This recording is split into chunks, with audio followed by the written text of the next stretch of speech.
देखिए, हमने यहाँ अम्बाला का सबसे खूबसूरत पार्क बनाया था और इसका नामांकन करने पर काफ़ी चर्चा हुई थी। आमतौर पर तो नेहरू गांधी परिवार का ही नाम पर रखे गए देश में, लेकिन हमने नेताजी सुभाष चंद्र बोस के नाम पर रखा और नेताजी का यहाँ स्टैचू लगाया गया है।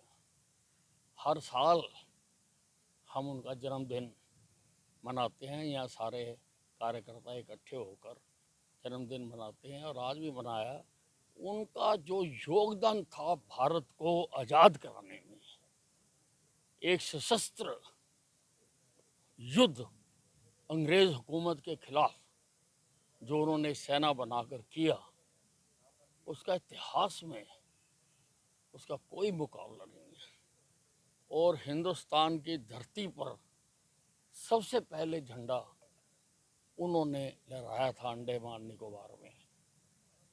तो आज हम सब उनको याद करते हैं। वो चले गए, कैसे चले गए, कहाँ चले गए, इसका सरकारें पता नहीं लगा पाई। परंतु अगर आज़ादी के बाद भी वो होते तो हिंदुस्तान का रंग रूप और होता। 500 वर्ष पहले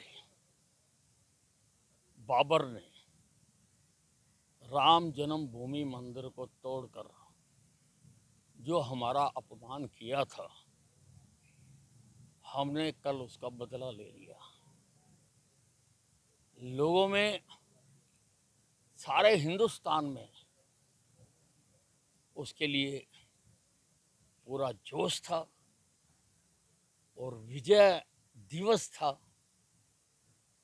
लोगों ने पूरे, जैसे दिवाली मनाते हैं उससे भी ज़्यादा, जो मैंने देखा उससे भी ज़्यादा जोश से, क्योंकि हर भारतीय के मन में ये था कि हमने बदला ले लिया। देखिए, ऐसा है, अब चाहे वो सवेरे शाम राम की पूजा करें, लेकिन स्वागत समारोह का पत्र को ठुकरा कर उन्होंने अपनी औकात बता दी और हिंदुस्तान की जनता ने उनको देख लिया।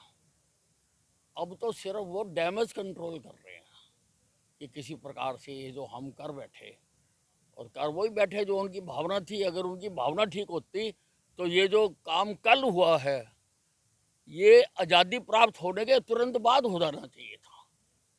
हिंदुस्तान तो आज़ाद हो गया, लेकिन हमारे राज्यादेव आज़ाद नहीं हुए। कौन रोक रहा था? अब वो लंबी लड़ाई के बाद आज़ाद हुए हैं और हर चेहरा कमल के फूल की तरह महका हुआ है।